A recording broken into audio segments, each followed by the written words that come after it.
Okay, so why don't we get started today? My name is Bob Hummer. I'm one of the co-leaders of this network, along with my colleagues here, Jennifer Alshire, Sarah Brigard, and Jennifer Caras-Montes. So collectively, we welcome you today and thank you for coming.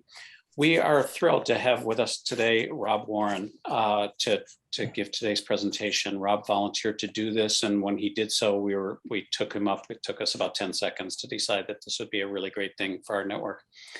Rob is director of the Minnesota Population Center. I don't know how he does all he does. He describes himself on his website as a sociologist, demographer, population health scholar, and educational policy researcher. And I agree with all those things, but I also would add methodologist to that list as well, because for a long time now, he's been one of our field's leaders in developing and using high-level quantitative methods to conduct his research.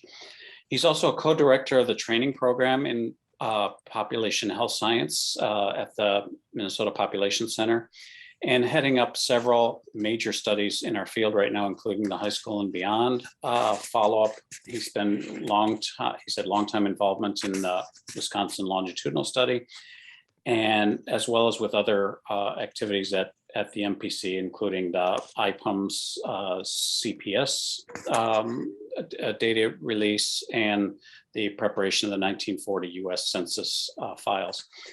Today, of course, we're going to hear about his work that he's been leading over the last, 5 years or so, on linking the 1940 census to both mortality records and to surveys of elderly Americans, HRS, PSID, the Wisconsin longitudinal study, maybe others.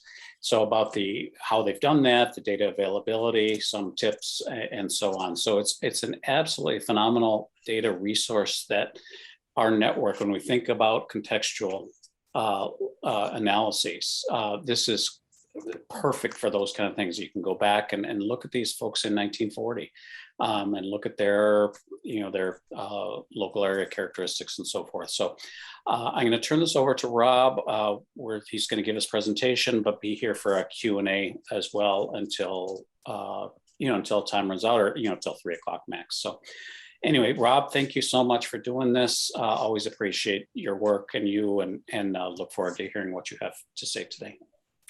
Thanks, Bob. And thank you all for having me. I really like this group in a totally nerd kind of way. So I'm really excited to be here and talk about what I've been up to. In the talk, I'm not actually going to talk about mortality as linkages to mortality records, but that's just an omission. So later, sort of towards the end, I'm going to give you what I know people are doing with the linked data that I am going to talk about. And somebody interrupt me at that point and ask me to talk about the examples that involve mortality record linkages, because I'd be happy to share those. I got to share my screen.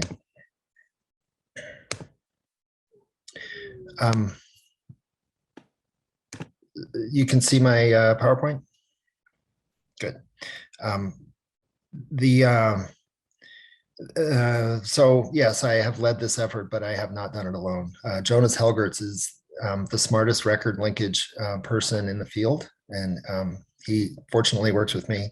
And Mark Lee is one of the smartest students I've ever worked with, also working with me. So they deserve credit as well. Here are the 5 surveys that I'm talking about today. Talking about linking these 5 to the 1940 census. Why these 5? They're all NIA funded, and they are all cohort studies that include people who were born in 1940. There's no reason to stop here. And I would be happy to talk later about other possibilities. We started with these 5, but there are more to be linked. And during the 5 years I've been working on this, record linkage technology and computer algorithms have gone, what I wrote in my proposal is now primitive compared to what I would write if I were starting from scratch today. So the possibilities are almost endless. The premise of why I got into this business And I don't think I have to convince hardly anybody on this in the audience of these things. Early life matters. If you just look at older folks and consider outcomes among older folks, early life matters in ways that you all study, and I don't need to lecture you about. I think we would also agree that intergenerational processes are important in a whole variety of ways. And also we need to model selection, even if we're not substantively interested in early life. We need to model selection into current states or states that then influence later life outcomes. So those are all sort of the intellectual premises of why we would want to do anything that I'm about to talk about. Unfortunately, in general, in those 5 surveys, early life information is quite limited, particularly in the ones that are most frequently used, which are the HRS, NHATS and NSHAP. There's very little. For example, this is the HRS's standard question. Oh, and I should say it's often reported retrospectively. Even what we know is reported decades after the fact. Here's the HRS income question, childhood income question. Looking back, and again, you're at least 50, potentially much older, looking back to the whole period when you were a kid, would you say your family was well off, average, or poor? That's it. That's family income. And there's retrospective measures of mothers and fathers' education and a few other things, and that's about it. And you're forced to assume that that captures early life. And I think we would all agree, that's probably not all there is to early life socioeconomic status, let alone anything else. Conveniently, though, here are those 5 studies, and many folks in many parts of those cohorts were born. The graph here shows years of birth for the samples or portions of the samples. Many of the folks in these 5 studies were alive in 1940, and in fact, many of them were children, 0 to 16 in 1940. So that's a convenient fact. Of course, there are other, more recent HRS cohorts that weren't born. The WLS were almost all born in 1939. They're almost all children in 1940. The 1940 census, I will get into in a second. One sort of basic fact that you may or may not know is that census data are public after 72 years. We'll talk about the 1950 census later. If you do your math, we're only less than a year out. But the 1940 census is currently the most recent decennial census that's public, and it's entirely public. And I'll talk about that in a second. Here's the 1940 census form. I'll very quickly walk you through it. It looks like a spreadsheet. Every row is a person, every column is a variable. It kind of is a spreadsheet. The columns are what the kinds of things you might think of. It starts with location and household information. So we know exact street address, household information, numbers of people, the names of everyone in the households, how all those people are related to the head of the household, things like race and sex and age, where people were born, where people lived 5 years ago. And I'm sort of going across the form, occupation, income, veteran status, and a variety of other things about every individual in the household. There are 40 rows of individuals on each page. If you happen to fall on line 14 or 29, you get some supplemental questions. It's the first sample line item. And there's much more detail about parents, nativity, military service, and the like. This is a filled out form. The highlighted group of individuals happens to be my mother's father's family, the Lowrys. My grandfather was John on line 37, just to give you a flavor of the kinds of things. So I can see from this that John was 27. He's a white man with 4 years of high school. He's living with his mother and 2 siblings. You can see their ages and races. They owned their home, which was worth $6,500. They live at 2411 something or other street. The street name is written vertically on the page. Over on the right, I can see that he was an investigator at a credit company making $1,500 and so forth. So we've learned a lot about him, but also about everyone else living in his household. And we know his exact street address. There's the street address. in what is now Terre Haute, Indiana. It wasn't actually part of Terre Haute at that time. This is a 1940 map of that part of Indiana. The star is where his street address was, and there's a picture of the house. I mean, you can get right down to the house level.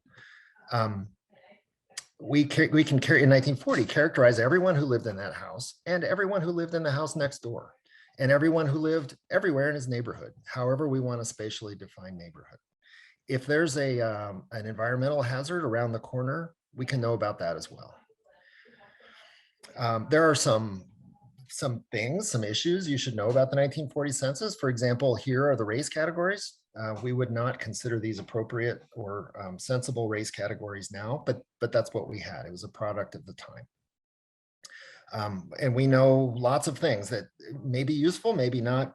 For example, here is the distribution of what war military veterans served in, the World War I being in the modal category at this point, although there are Civil War veterans in the sample or in the data. It's not a sample, it's a complete count.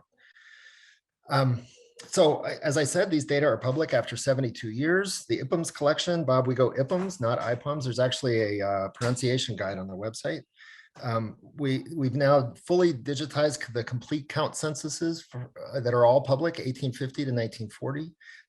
The fun now in the office is linking them all. So have me back in a year or two to talk about the complete count longitudinal data on everybody in America for over a century.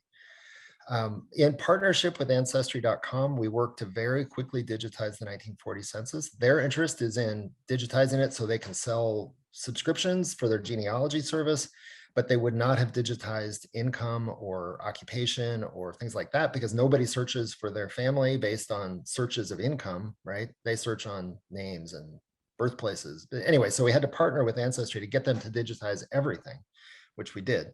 And we got our support from NIH and NSF. All the data are freely available at ipums.org without names. You can't get names on the public version, but it's very easy to get a private license that does include names. So you can go to ipums.org and use the public data, everything but names right now. You can do it while I'm giving my talk. I'm not going to go into great detail about the linking methodology. What I want to convey is that we are using cutting edge methods that minimize false positive linkage rates. It's death to link to records that are not the right record.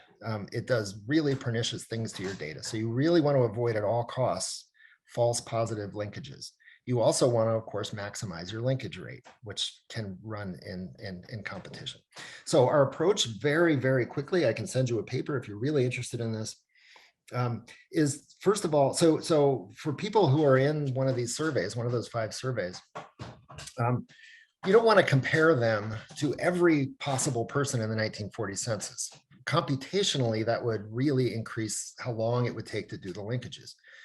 Even with a very powerful computer. Instead, we only compare sample members to people in the census who are the same on immutable characteristics, things that should not change, like the state you were born in, and within a range, what years you were born, and whether you were male or female, right?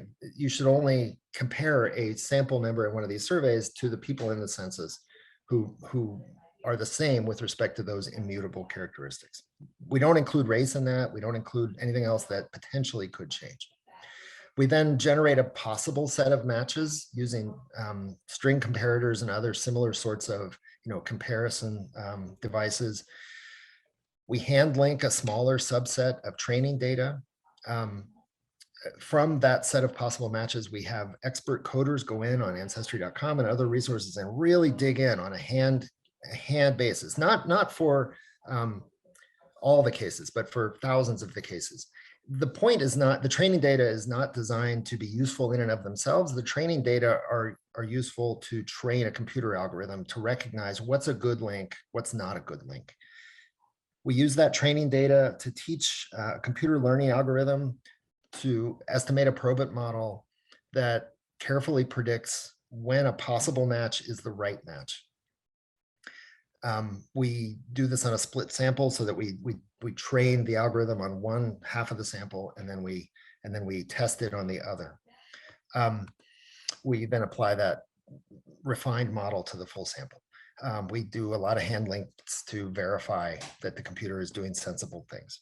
Using this approach, we know what the false positive rate is, and we can minimize it in designing our algorithm. And at the same time, keep the overall linkage rates as high as possible. So as I said, of course, I'd love to be able to link everybody, but not at the cost of crap data. So we keep the false positive rate very, very low, and within that, maximize the linkage rate. Basically, we declare a link. This is the HRS respondent in 1940. This is the NHATS or PSID respondent in 1940. We declare when there's one and only one high quality possible link. That in a nutshell is what we do. But it's important to note that we can quantify the false positive rate, and it's known to be low. And we've done what we can to maximize the overall linkage rate. Okay, who did we try to link? Well, HRS, everybody born by 1940. So there's about 20,000 people. The WLS, everybody. And you can see for the other cohorts, everybody born by 1940. So those are the folks. PSID, we didn't even try to link women. And this is because in the PSID, currently, there is zero information about women who would have been alive in 1940s names in 1940, last names in 1940. In all the other cohorts, we have information about names at birth for women.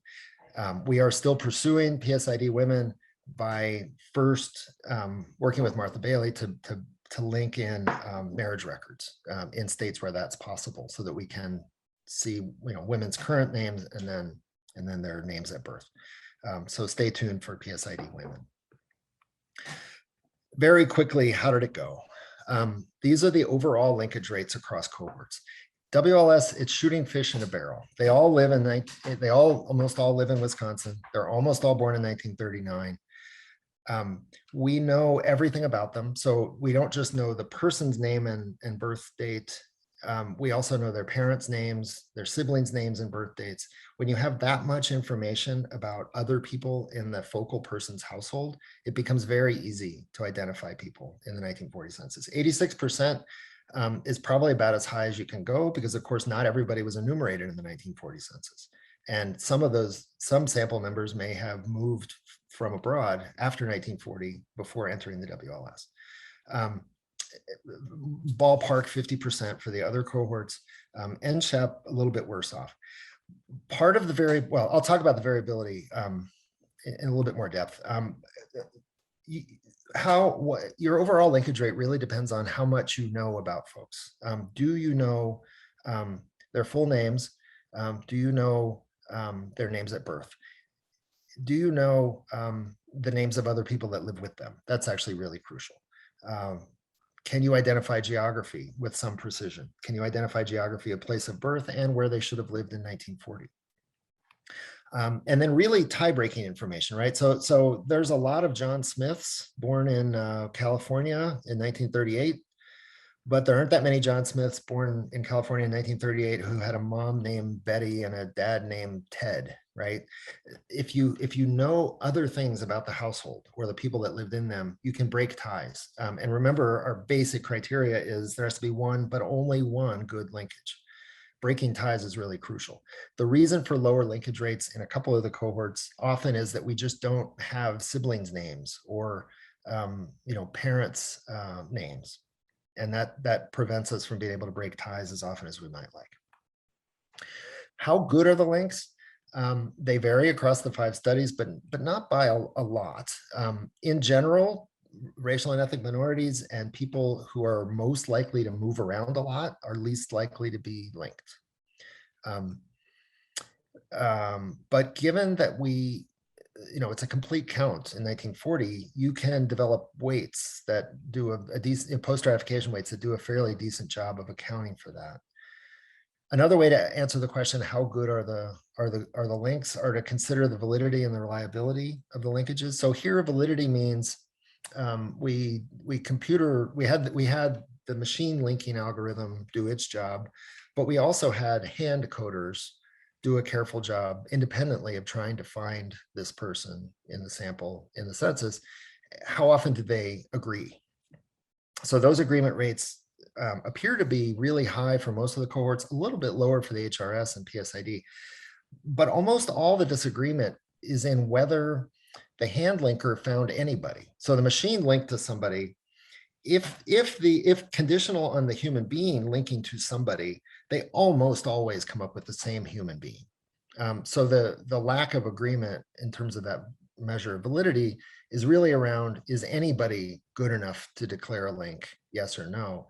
If so, then there's hardly ever any disagreement about who the right person is. A similar way of approaching reliability. We had two independent hand linkers use the best possible methods for linking, and then we compare their answers. They generally agree, but when they both pick some linkage, they almost always pick exactly the same person. Another way to think about whether these links are any good is to compare conceptually similar measures. So here's a cross classification of mother's education in the HRS. One measure coming from the HRS respondent self-report decades later, 1992 or later. The other report coming from the 1940 census. So remember that one of them is the child reporting half a century later about mom, and the other one is mom talking about herself or her husband talking about his spouse in 1940. So these are quite different measures of the same concept. We should see that almost everyone falls in the green squares, which are the diagonal, where they're in the same, basic category of levels of schooling. But we might see some folks in the yellow, because it could be that mom got more schooling after 1940 before whatever year the sample member reported on it. We shouldn't see anybody in the black squares much. And here in the HRS is what we find. The vast majority of cases are on the diagonal. There are far more cases on the off diagonal below.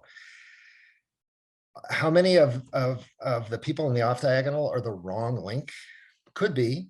There are a lot of other sources of error as well. It could be that in 1940, the father was married to one person that was reported on, but then in 1992, the HRS respondent is referring to his stepmother, who came along later, right?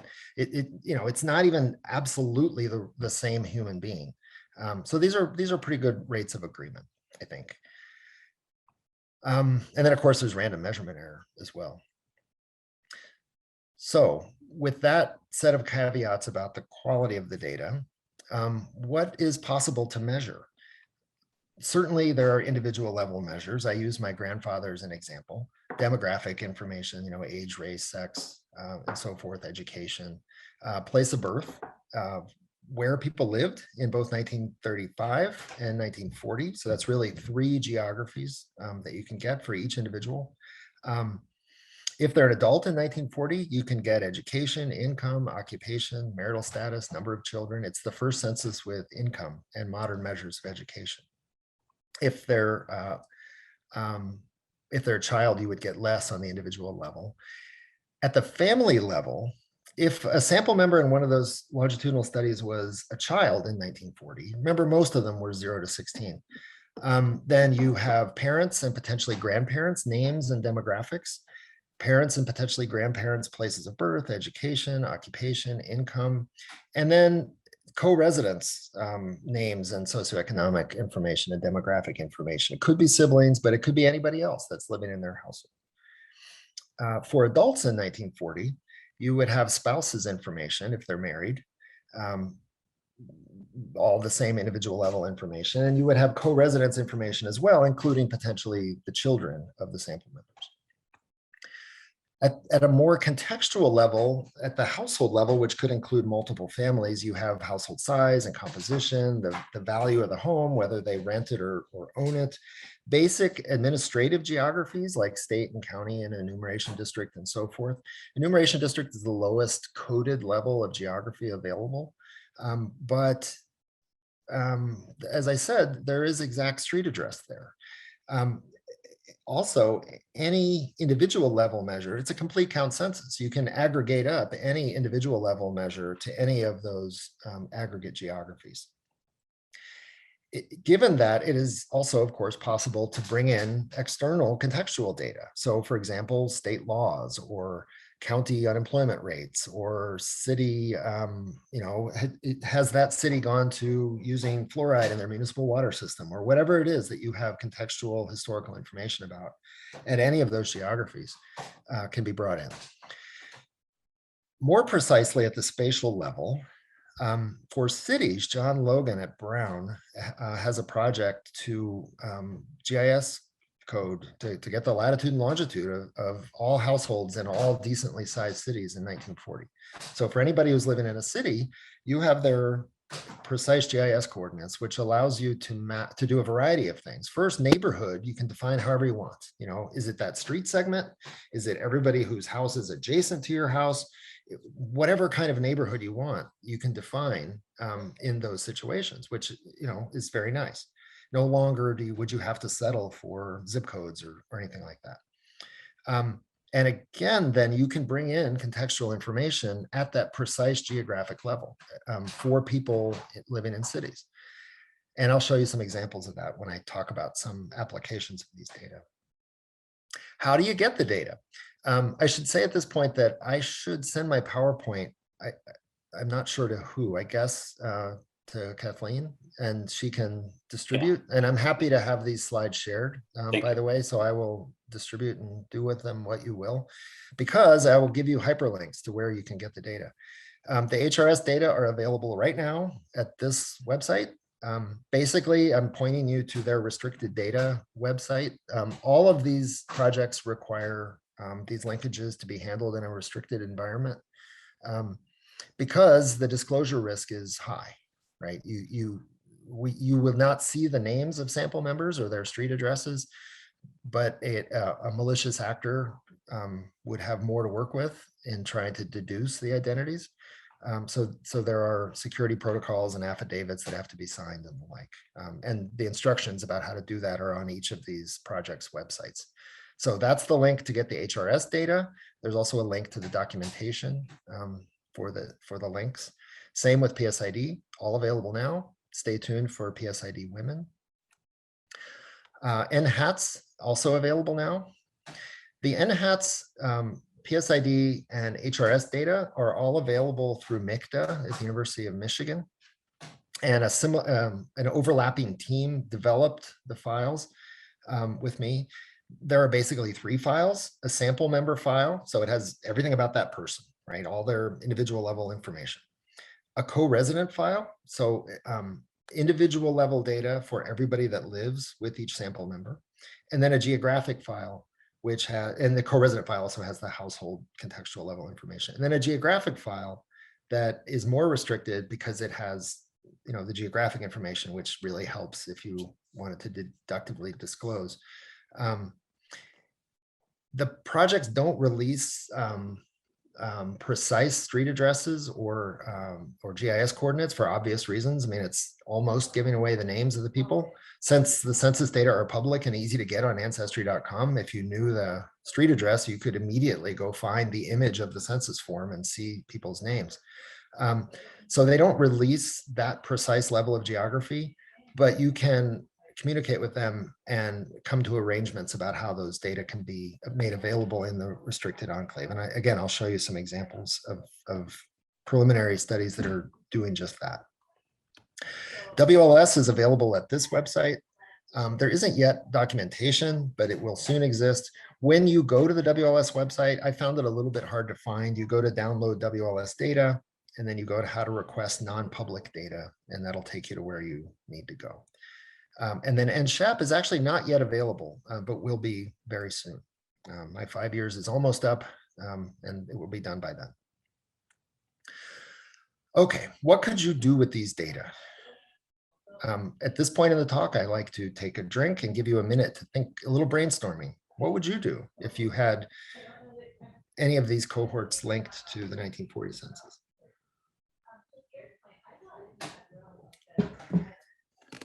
All right. So what I'm going to talk about now are things that I know people are already doing. So that may help you narrow your brainstorming and eliminate things that are going to be published soon. But it may also jog some additional ideas about things that you might do, or that you might advise your students to do, or that you might tell your colleagues about. So current and planned uses of these data. A project that I'm working on with a postdoc at USC and a student of mine is looking at the effects of lead exposure in childhood. So we know precisely where people lived in 1940. And in multiple cohorts, we have, of course, health and cognitive outcomes. And so the fundamental question is whether lead exposure in childhood impacts later life cognition and health. There's lots of research on the very short-term effects of lead exposure, but much less using representative data on long-term outcomes. The main source of information about lead exposure is not the main. The first source of information about lead exposure is using Joe Ferry's method of obtaining historical records from 1940 about the municipal water systems of every little town in America. Turns out those data exist.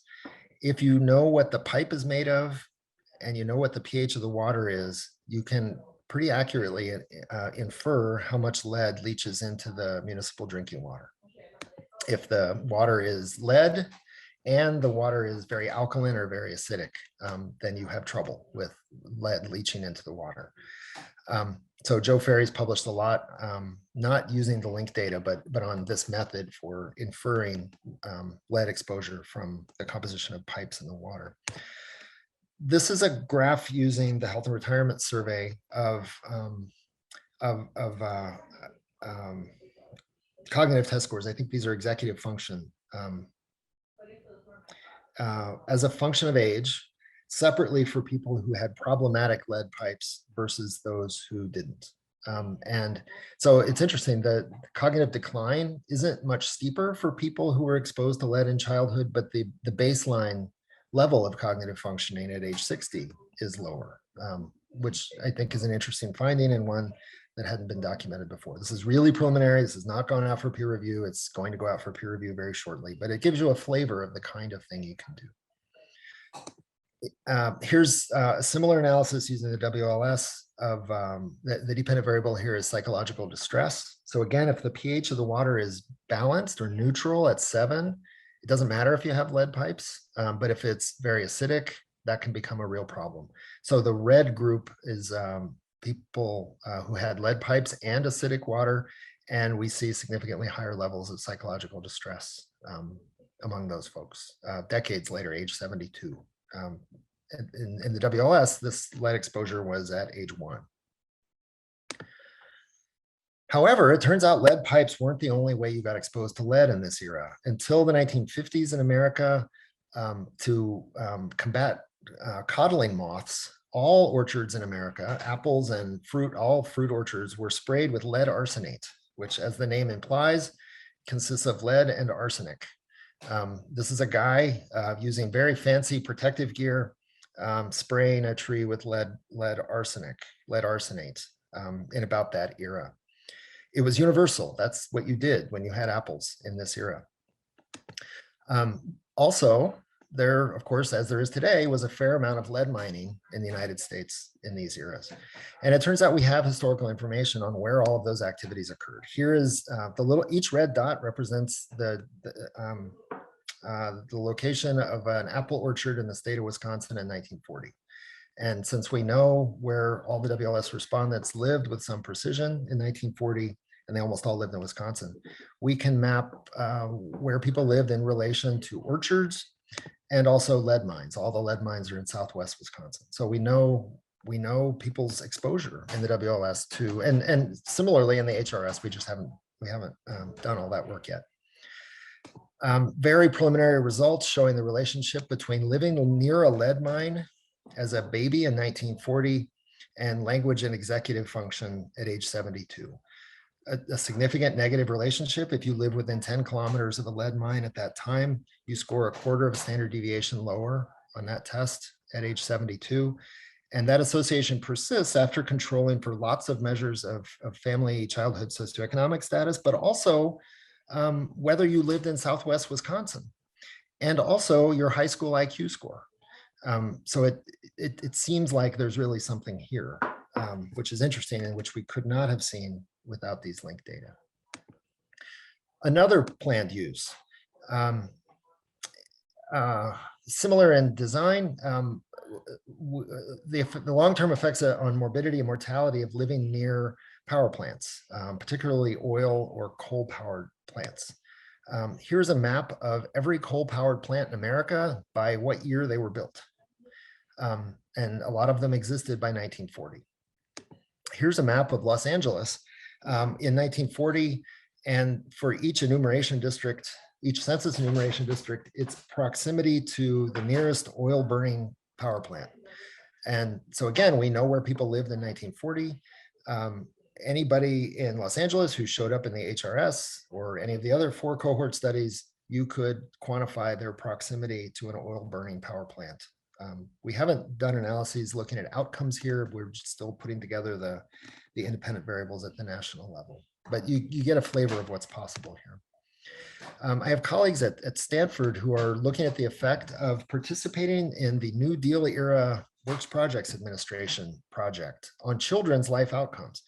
The question isn't if your family participating in the program caused the children in that family to do better. The question is, if you live in a community where a lot of people are being invested in, if the WPA program is invested in your community, do the kids do better down the road? It turns out that we're actually, I've turned the column sideways so you can read. There were 2 questions of the 40 or so questions in the census. 2 of them were about participation in government relief programs like the Works Projects Administration. And again, you can aggregate that to the community level. And we also know where all the WPA projects were located. Anyway, in a nutshell, the answer is yes. So far, that work is showing significant effects of community investment in the WPA programs on children's economic and mortality outcomes. My colleague Elizabeth Wrigley Field is looking at the effects of infectious disease exposure in childhood on biological aging and mortality. She's aggregating, she's coding and aggregating local level childhood mortality records from this era to infer infectious disease exposure rates at the local level, and then linking those to this linked 1940, in her case, HRS data, and then looking at late life mortality and morbidity and indicators of biological aging, which is an ambitious project. I don't think she has preliminary findings yet, but it gives you a flavor of the kind of thing that's possible. Pam Hurd, now at Georgetown, is looking at the effects of rural residents on long-term cognitive outcomes, which of course connects to the lead issue.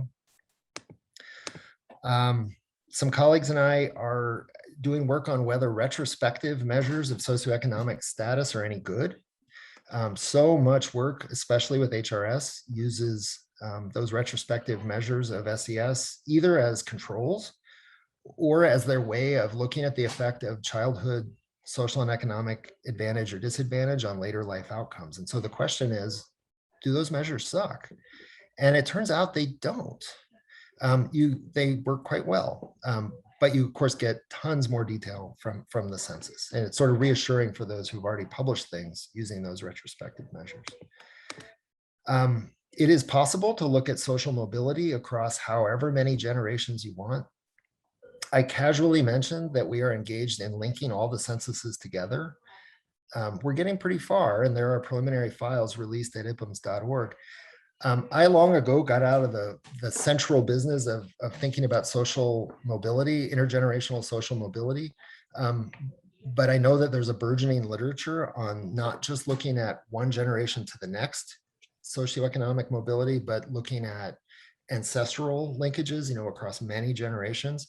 Rob Mayer did a lot of work arguing that in doing that, you really have to consider demographic processes. Differential fertility rates by SES will result, you really need to consider all of that. But if you have complete count data for a century linked to these aging studies, because the 1940 census can be plugged into that longitudinal census data in a pretty straightforward way. But nobody's doing that work yet, as far as I know. As far as I know, nobody is looking at the long-term effects of early life residential segregation, whether it's racial or socioeconomic or any other form of residential segregation, but that's certainly quite possible. And of course, there's a million other things. I'd actually love, as part of the Q&A, to hear what kinds of things you all would do. And then I can't, I'd be remiss if I didn't end in talking a little bit about the 1950 census, which becomes public in 196 days.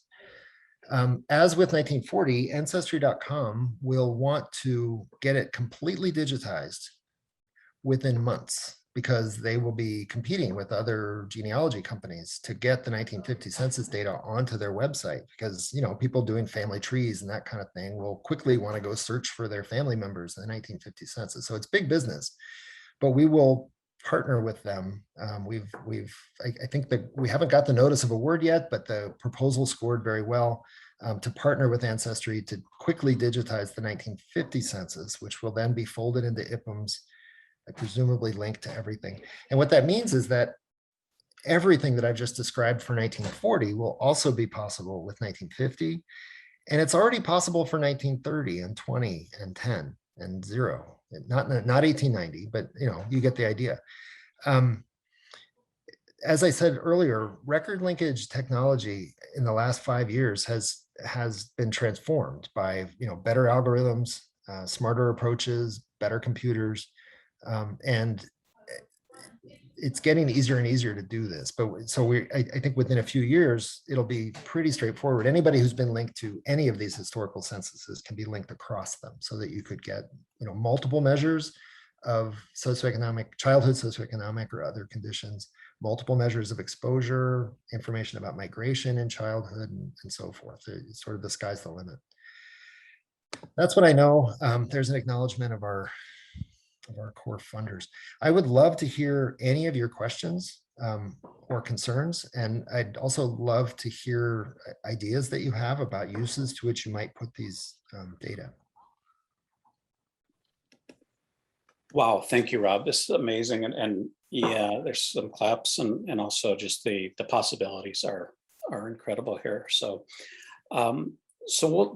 why don't you just handle questions? I mean, you've been doing this a long time, but one that's came up in the chat, Sarah Bergard asked about race in 1940, self-report or perceived. I naively said, you know, I think it was probably a numerator ascertained. It was a numerator ascertained. In fact, Hal Winsborough, who was a famous demographer at Wisconsin, used to go around telling stories. He was an enumerator in 1940. And so he gave us a lot of insights on this. Yeah, it was whatever you thought the person was. And I think there's been some methodological work that, you know, that is very much in the eye of the beholder. You're much more likely to be Black if you live around Blacks. You're much more likely to be, you know, this if you live among people in that. Yeah, so it's not perfect. And that's one reason we didn't take race into consideration in the linking algorithms, because what the person says about themselves in 2004 might be quite different than what a government enumerator said about that baby in 1940. Were most of the enumerators white throughout most of these censuses, Rob, do you know? I missed the first word. Were most of the enumerators white? I would think so, yes. Yeah. Does anybody know who the enumerators were? There are all these stories that are told at ISR too about interviewers and how a lot of middle-class women were hired to do some of that work at certain periods. And so if somebody was unmarried or something, they would sort of not put that in the chart and so forth. So, you know, obviously the enumerator has a lot of impact on some of the stuff, but I was just curious particularly about the race piece at that point, and then whether that had changed at all. It does change across survey, across. Yeah. So no, I don't, as far as I know, nobody's done this, but this is my grandfather's form. I just went back. On the top right, I know that Ruth Grigsby. Yeah, that's what I was going to ask, is if you know who the enumerators are. Yeah. And I would say the enumerator is particularly likely to respond to the census. So 99% chance that Ruth, you could easily find Ruth in the census and get her education, race, gender in this case, you know, and you could actually do work on that. Thanks.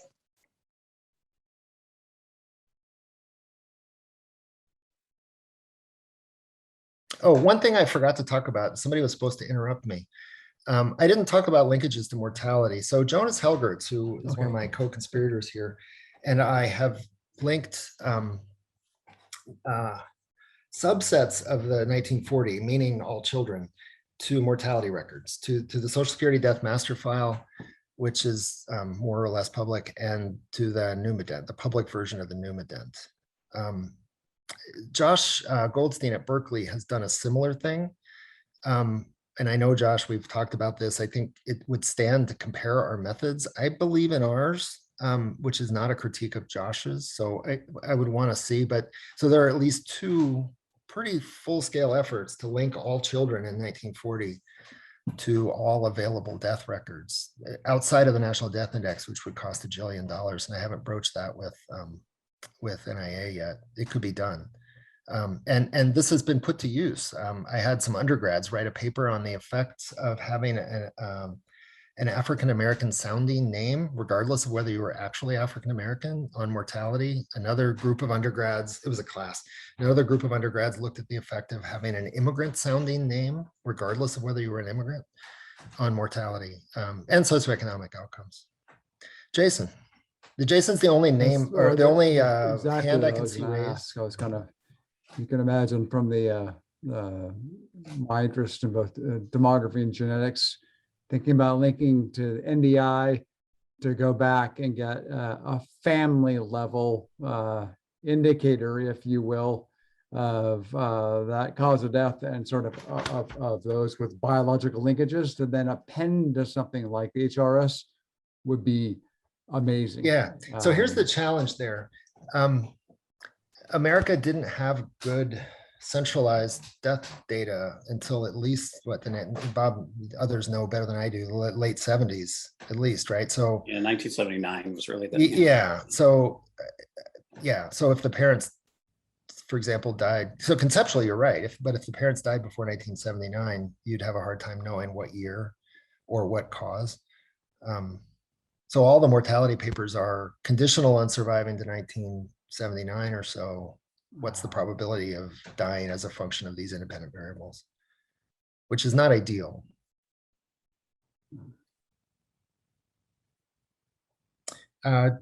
Yes, sorry, Jennifer, yeah.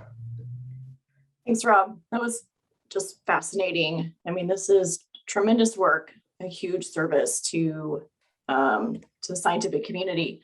I had a couple of questions, and they're more logistical. So I just wanted to make sure I understand the access. So I understand it's restricted. Does that mean that we could only access the data through the virtual enclave, or would, you know, CDs show up in our office with the restricted data? How does that work? Yeah. Each of the projects, their way of dealing with this is to have you log in, to apply for access, sign affidavits, sign data use agreements, and then log into their virtual enclaves. So no CDs. So you would be working within their secure environment virtually. And I've found them all to be agreeable to, you know, hey, we want to bring in data on where all the apple orchards were, you know, to append within your enclave. Is that okay? Yeah, they'll look at the file to make sure we're not, you know, doing anything nefarious, but yeah, they've been amenable. So no, it's not a model where you get the data on your own machine. Yeah, that's great. I mean, the linkage part was what caused me to ask that question, because I thought, well, if we have this contextual data we want to link, if we can't actually touch the data, how would that happen? Oh, no. You definitely touch the data. Say, for example, that you had exact street address data. You know, maybe you had tax valuations on people's property or something at the exact street address level. I would expect, if you wrote to the HRS to say, hey, I want to do this cool science that uses these amazing data, they would say, okay, work with so-and-so on our staff, upload the data, they'll link it for you, and then provide it back to, you know, a linked version that's had the identifiers stripped so that you don't know the address, but you know the valuation, right? Or whatever. So they would do the linking in such a way that you wouldn't have access to identifying information. Great, that's helpful. Thanks. Right. I have one more question. Yeah. So as you were talking about the linking strategy, I was thinking about the process that NDI uses. So for example, with, you know, linking mortality to NHIS. And I know that in their process, they'll link, everybody to the survey, but they score the links, right? So that some that are really Yep. definite, they get a score of 1, and Yep. they'll go ahead and link people who they're not quite sure about, but Absolutely. give them a lower score. Is that something that you considered? And with the We benefits? certainly did. So our method does the same thing for every human being that you might blocking on immutable characteristics. So for me, comparing to all the people in the world who were born in Virginia, that's where I was born, within 3 years plus or minus of my age, and male, there must be hundreds or thousands of people that I could match to. Among that set of people, you could generate a score. How likely is it that that person is me? How likely is it that that person is me? What NDI does is just give you back the best score. Whatever the best score is, we'll call that person a potential match. Here's the information. What we do is a little different. It has to be above a particular threshold, and there has to not be a close second. If there's a close second, we don't know which it is. And that's a choice. We could have released, probabilistic, where, we got a link for everybody, but take it or leave it. We recommend cutting the threshold at this point, but it just felt like inviting misuses of the data. If we don't think it's a good match, we shouldn't release it, was sort of our philosophy. There's been so many examples of not great science done from bad linking. There's papers showing massive rates of mobility, geographic mobility. Well, that's because it's the wrong people, right? And they weren't the two people you happen to link. One of them was born in Texas and the other one lived in New York, but it's not the same people. So it's not migration, right? It was a philosophical choice to say, no, if there should be one good link and only one good link for us to declare a link. Great, thanks. That's helpful. Barbara. Yeah. Oh, I want to get to Andy's question in the chat first, and then we'll do Barbara. Will you have access to street address? No, the projects do though. So if you need street address or GIS coordinates or anything smaller than the enumeration district, the projects know those things. And I have found them, if it's a valid scientific purpose and a good use of their data, they will be amenable to helping make that happen. And probably we'll have a staff person link whatever data you're bringing in to match, and then provide to you in the enclave the link data, stripping out the street address, if it were street address. Barbara. Thanks, Rob. A really great, presentation. I loved it, learned a lot. I have 2 questions for you. The first is, I was wondering if you could geek out a little bit more on the match. I'm sure you've done a lot more sort of exploration of the characteristics of the people where you're more likely to find a match and not. And I wondered if there was more that you could share beyond, your very high level overview. Yeah. If we know everything about you, your mom's name, your dad's name, siblings' names, birth years, geography, we can find everybody that was enumerated. Not everybody was enumerated. If we don't know that information and you have a common name, we're screwed. Because there's going to be way too many possible matches that are all equally good or bad. The more difficult cases are, so what does that mean? That means the linkage rate overall is a function of what the surveys know, but the quality of the links varies. Well, that's not what you asked. So why are linkage rates higher for people who don't move or for whites? Different reasons. People who move, you're losing one piece of information is one factor. So it's amazing how many people live in the same county that they grew up in, right? So if we have 2 Bob Smiths that are the possible Bob Smith we're looking for, and one of them lives in the same small county in Tennessee as the person that we're looking for, that's pretty good evidence that that's the right Bob Smith. But if Bob Smith moved out of his county, we probably can't break that tie. That's one reason. Is there anything about the quality of the data, for example, error in the 1940s? Yes, for sure, right? I mean, that's another pervasive issue. So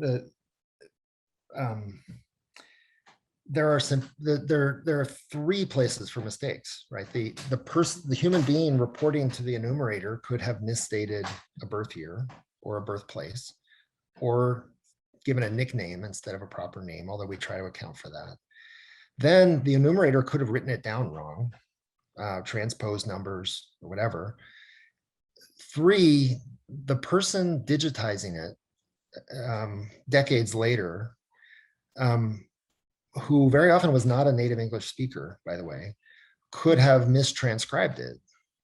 So that's a lot of room for error on the census side. But then also on the surveys side, you're asking people for the names or birth years of their parents or their siblings. And, I'm not sure I would get 100% on a test of my extended family members' spelling of names and birth years.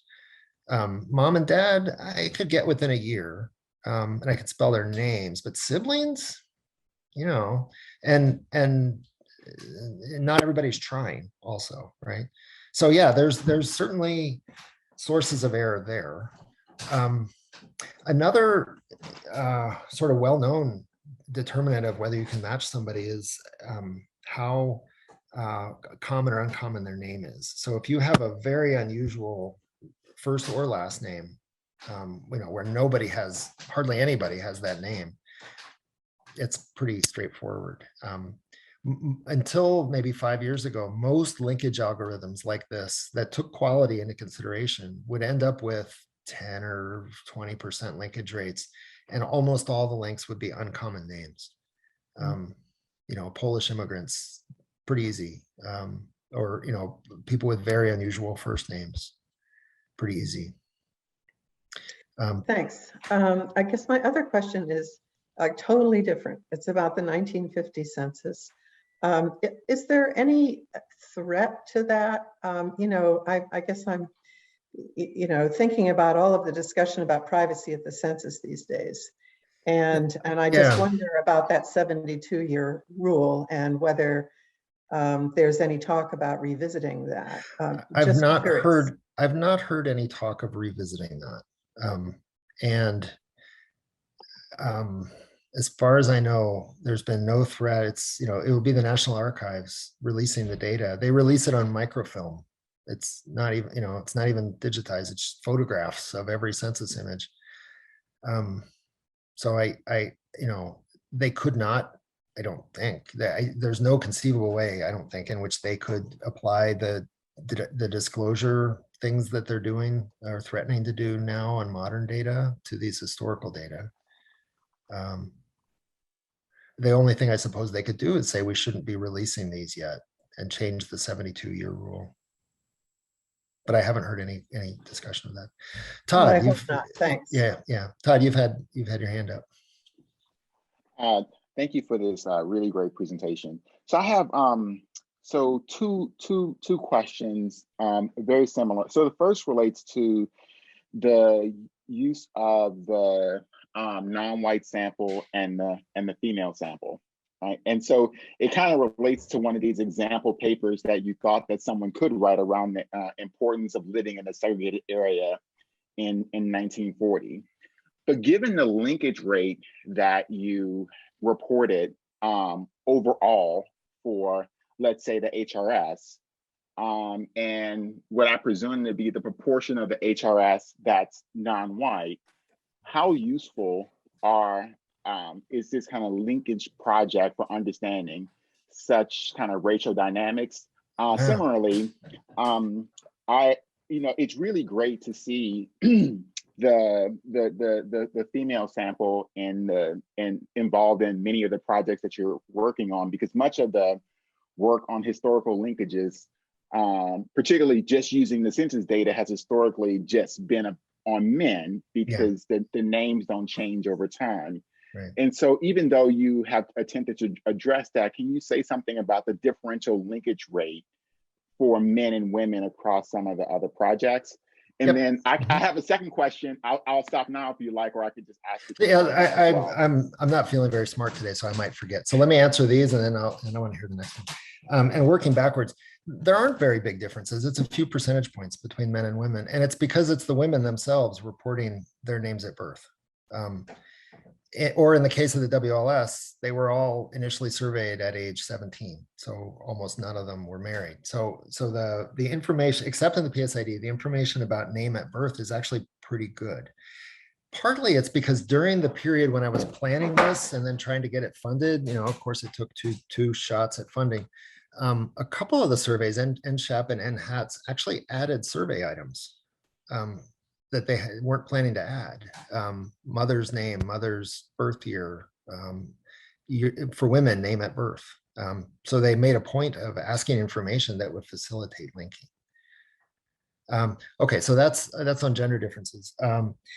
Really good question about the capacity to study, for example, residential segregation. Yeah, so if there's only several thousand HRS respondents who have been linked, they had to be alive in 1940, and then about half were linked. How many of them are African American? How many of them are Latinx people? Probably not a ton. So I do not claim that these data are useful for every purpose, and for anybody I would advise you to sort of give it some thought about the sample sizes. When you break it down like that, are you going to have enough power to sustain an analysis? And it'll not always be the case.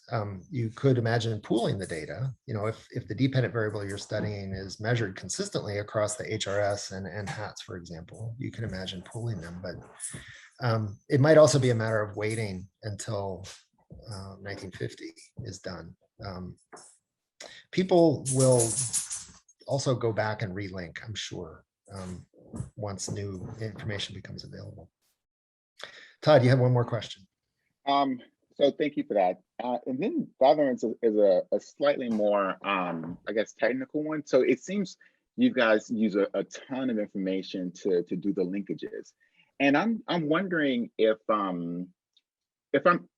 would imagine that the contemporary surveys, the names of the individuals are digitized, right? Mm-hmm.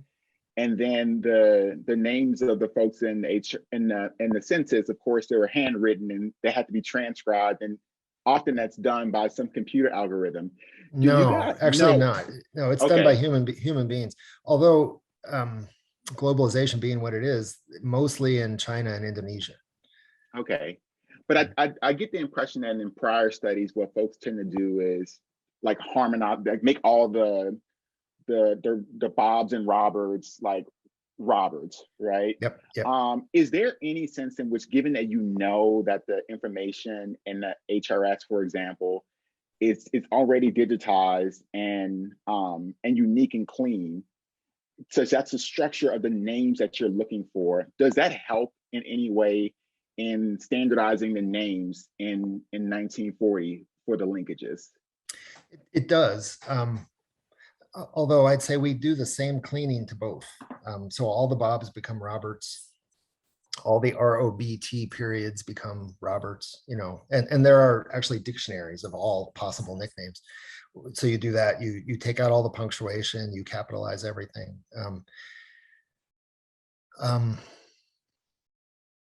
Yeah, I guess I don't know what else to say about that.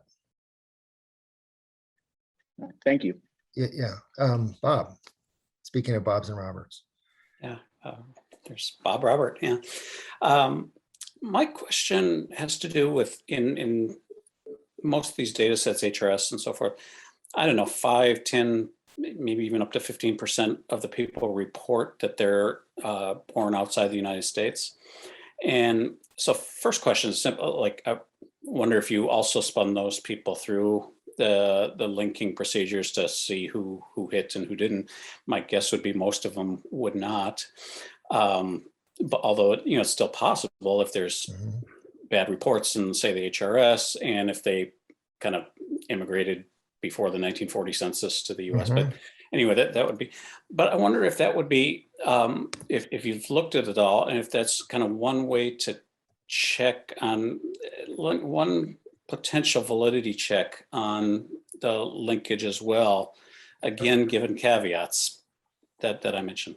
Yeah, I know we've done that analysis. I know it was reassuring, but I just took a note to go ask Mark to go double check that to make sure. I mean, if the person is quite clear that they're foreign born and immigrated after 1940, we should not declare a link.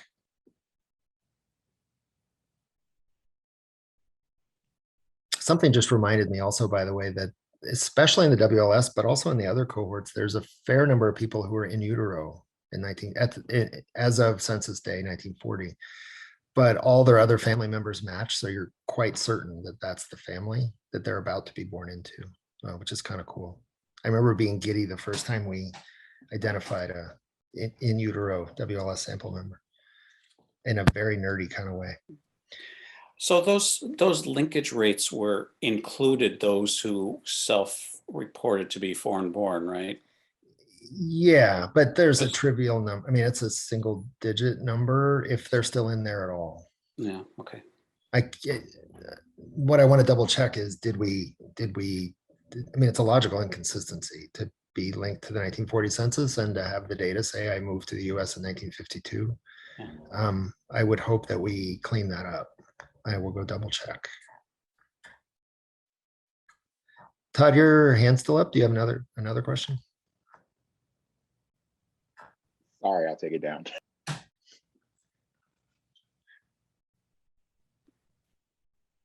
Okay, others or? I'd love to hear what you're brainstorming about or scheming or thinking about you might do or have a student do or whatever, if you were ever to use these kinds of data.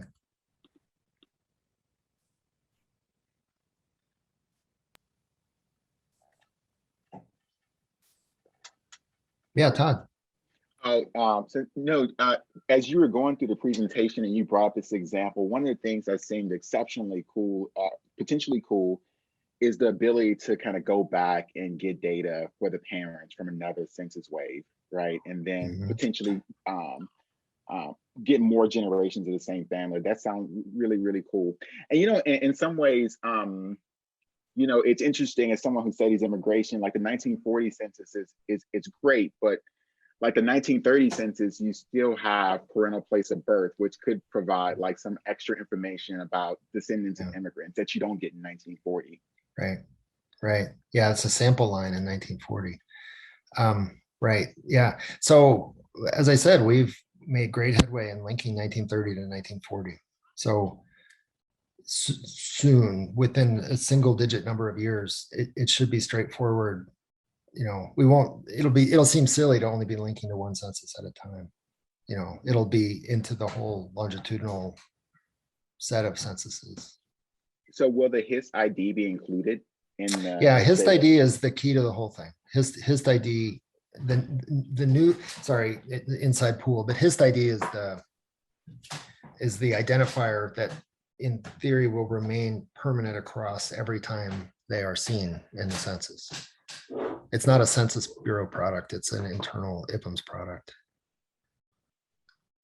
Yeah, so the idea is to have a consistent HIST ID. And it's precisely because you see the whole household that we're able to do this, right? If we were just linking individuals, forget about it. But, you know, there are things about households that remain constant over time, and that really helps. This was fun. Thank you for the opportunity to talk about this. And if any of you at some later point have questions and want to talk through, you know, is it possible to do X, Y, or Z? I'd love to hear about it. As I said, I'll send the slides. This is amazing. Thank you, Rob. Yeah, I think, you know, in terms of the ideas, either we don't want to give them away, or it's like, okay, there's like a candy store. What candy do you start picking at here? And yeah, so I think there's just a tremendous number of ideas here that that folks could run with. So really appreciate it. Thank you. Thank you. Yep. Well, it's been fun. So I appreciate the opportunity. So I'm happy to stick around. I think we're scheduled for a little while longer, but I got nothing else to say. Okay, thank you. And thanks to everybody for coming, and have good weekends, and really appreciate it, Rob. Thanks. Take care.